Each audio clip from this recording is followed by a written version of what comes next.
What injustices did the Dutch camp have done to Ugano Kante? Ugano Kante for inviting him into the France national team, France national team, and having him all through the France participation, all through the World Cup from the group stage to the semi-final stage that finally lost to Spain, and Ugano Kante didn't even play a single minute. What a level of injustice that could be. A legend of Ugano Kante's level wouldn't shouldn't be on the bench for France for the 7 matches they played so far in the World Cup till they were knocked out by Spain. And even at that level of competition that they played, the competitive match that they played against Spain, that the French national team midfield couldn't find their footing in the midfield. And Ugano Kante was still sitting on the bench, not even given a chance to even prove himself. Of course, he was invited because they know he still had something to offer.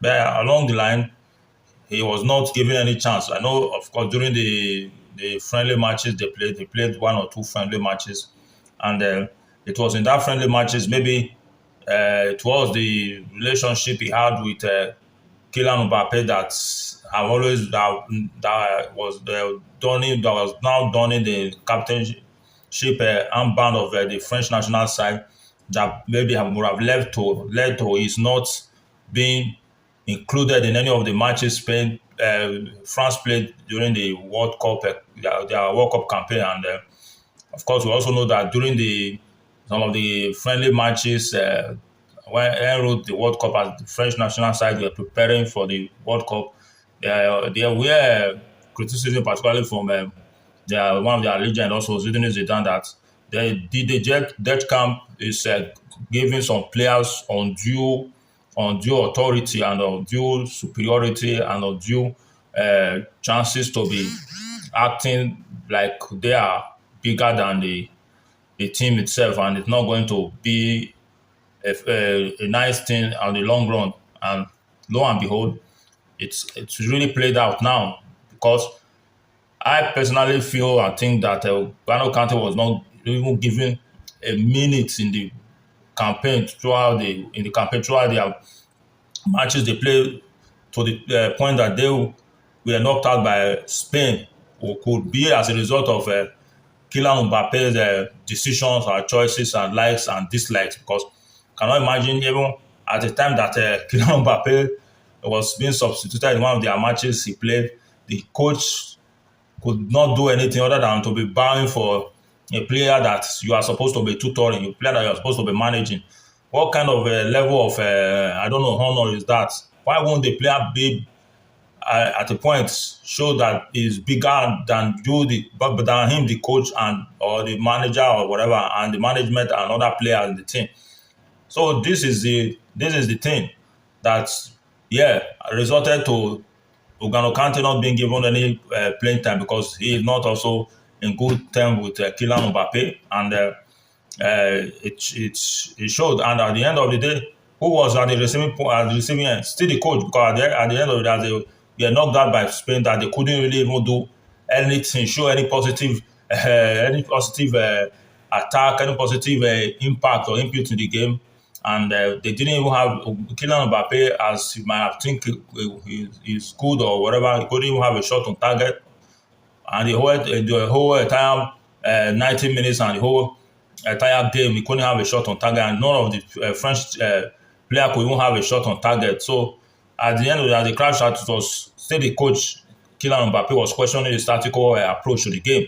So this is how it has played out for the French national side, and Gano Kante, as the case may be, has all it takes to have made an impact in that French midfield, because they lack that midfield control, or they lack the midfield superiority or the midfield impact in that match. And Ugano Kante, why couldn't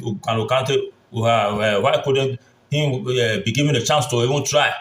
At the end of the day, he would like, oh, after the game, though maybe they would have still lost it, at least the coach would have been able to clear his own side. That he gave, of course, you saw that he was given a chance, just that he couldn't make any impact. But now that they are out, maybe it's now the third place match that he will not be given time, which will be too late, because that will be like crying when the crying after they spilled milk, and like it's too late to cry when the head is off, because now it's not that as at that time will not be the time for him to have been given a chance. When he would have been given a chance, he was denied of it, and the young man, if he's not, of course, it's not even a question of his age, because if his age, he wouldn't have been invited. He was invited based on merit, after having moved from one European club to Saudi Arabia. After a season or two, his service was needed back again in Fenerbahce. So it shows that how of much impact he still have to offer in European football. So guys, this wasn't a good decision, or a good play out, or a good scenario with the French national side vis-a-vis their coach Deschamps, and lo and behold, we know his final reign in the French national with the French national side, and the next legend is going to be Zidane. I think with Zidane, things are not going to remain the same. Kylian Mbappe is not going to be having it as usual, and of course, it could have been even Kylian Mbappe's attitude that is even leading to all the disappointment he's having at the very height of all his effort, activity, or whatever input that he has made. He will just, when it matters more for him for everything to click, for him to be crowned, he lose everything. Who knows? It could have been his attitude towards his own other teammates, and maybe the coaching crew, and the entire team. So guys, this is it. Leave your comments in the comment section. Let us know what you think about N'Golo Kante that was left out throughout the France national team games in this ongoing World Cup. Thank you.